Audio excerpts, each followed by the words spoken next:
So Pat, tell us a bit about yourself. So Patrick Filippi, postdoctoral researcher here at Sydney University. So I'm funded by CRDC. I also do a little bit of work in grains, but mainly cotton and a little bit in sugarcane. So I did a Bachelor of Science in Agriculture with a focus on agronomy, in pastures actually specifically. And then I wanted to get into the industry, but it was hard to find a job basically. So I got offered to do a PhD. So I did a PhD in soil science, specifically soil mapping for the cotton industry. And then, sort of combined the two and working in precision ag now, so I focus on agronomy and soil science together. So what was your background before you did the Bachelor of Science in Ag? I grew up in Western Sydney near Cabramatta, so we didn't live on a farm. We had a pretty large block, 2,000 square metres, and my dad's family's Italian, so we lived behind my nonna, who was just loved the garden. She was always in the garden, and my dad was the same. So we just grew up, and basically that's how I got interested in agriculture. Always loved it as a kid. So basically, the stuff I'm working on now it's in the field of precision ag. So traditional precision ag is really focused on learning about as much as we can about one particular paddock. So getting all the yield data over many years, NDVI data over many years, and then getting some soil information, and then learning about how we can optimize management from that data. But in the age of digital agriculture, the age of big data, we now have access to all this information, and we have the high performance computing available to do it. So what we're trying to do now is pull together data from many fields and farms, because there are similarities in soil type, similarities in management and things like that. So specifically what we're working on is trying to model the yield potential, and then linking that back with the observed yield data to get a yield gap. And we're not doing that at a field scale. We're trying to do it at a fine resolution, 10 to 30 metres. So what we can end up is with a yield gap map, so a farmer can see whether they are actually hitting their yield potential in a particular part of the field, and then some parts of the field he might not be hitting the yield potential. So what data sets are you using to drive that? I mean, without giving away a secret source. It's all published, so it's not too secret. Yeah. But so basically, when we think about yield, it's a function of things you can control and things you can't control. So controllable things are fertilizer, if it's irrigated, irrigation amount, and timing of sort of when you sow and things like that. Uncontrollable variables is temperature, rainfall, and soil type.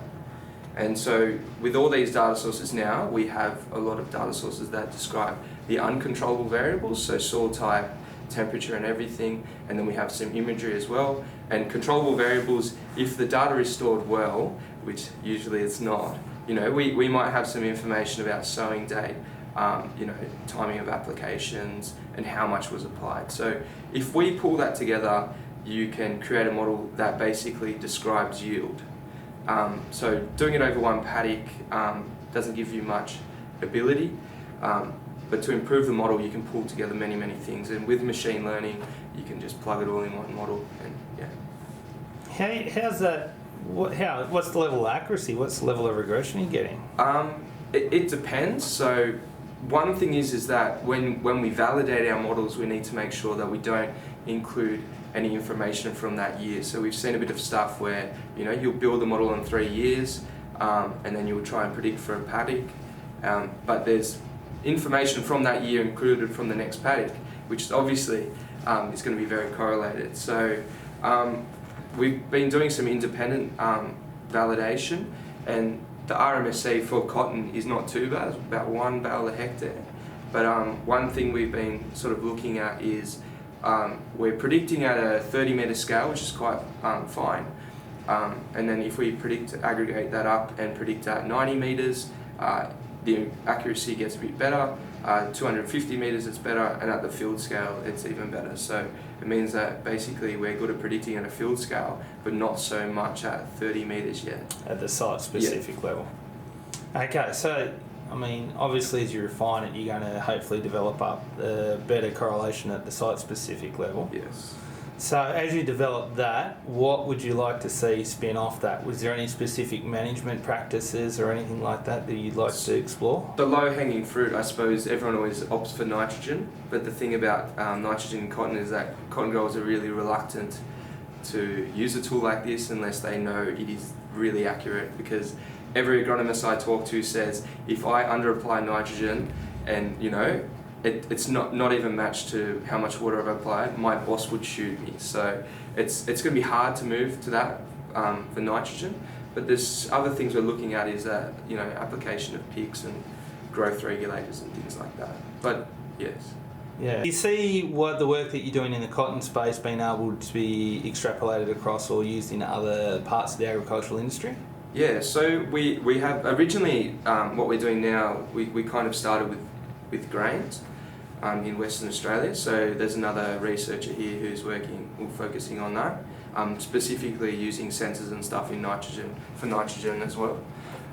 We're also trying to move into sugarcane because I think there's a real opportunity with grains and sugarcane, because one thing with imagery in cotton, so satellite imagery for us is very, very useful. It gives us a snapshot of what is happening with a crop in season. But there's not a very good correlation with the imagery and yield. So just because you've got a nice big bushy cotton plant doesn't mean you're going to get, you know, plenty of bolls and high yield. But with sugarcane, it's basically a biomass crop, so there's a really good correlation with NDVI. So what we're trying to do, there's some traditional studies that have really focused on just using NDVI, but we want to add in that climate data, that climate forecasting data, temperature information, soil information, to see if we can actually improve on those predictions and not just predict late season for the mills, but to try and predict early season so growers can actually make a management decision and try and improve yield from there. Cool. Talk about your background. So you described you had the interest from growing up with Italian heritage and a nonna that cooked delicious meals. Yes. And you saw the value of obviously food grown and all that type of stuff. But what was the trigger that actually went, instead of going down the path, because you're obviously a smart dude, instead of going, I want to be a doctor or a lawyer, well, let's get me some of that ag. Let me get me some of that ag space. I quite had the marks for that, but yeah. I don't know. I think it was, I don't know, it was just in year 11. I thought I was mucking around at school, I wasn't doing horrible, but I wasn't doing fantastic. I thought, you know what, I'll just try hard, and always enjoyed science. And then, you know, still liked agriculture at the time and kind of just... Don't anymore? No.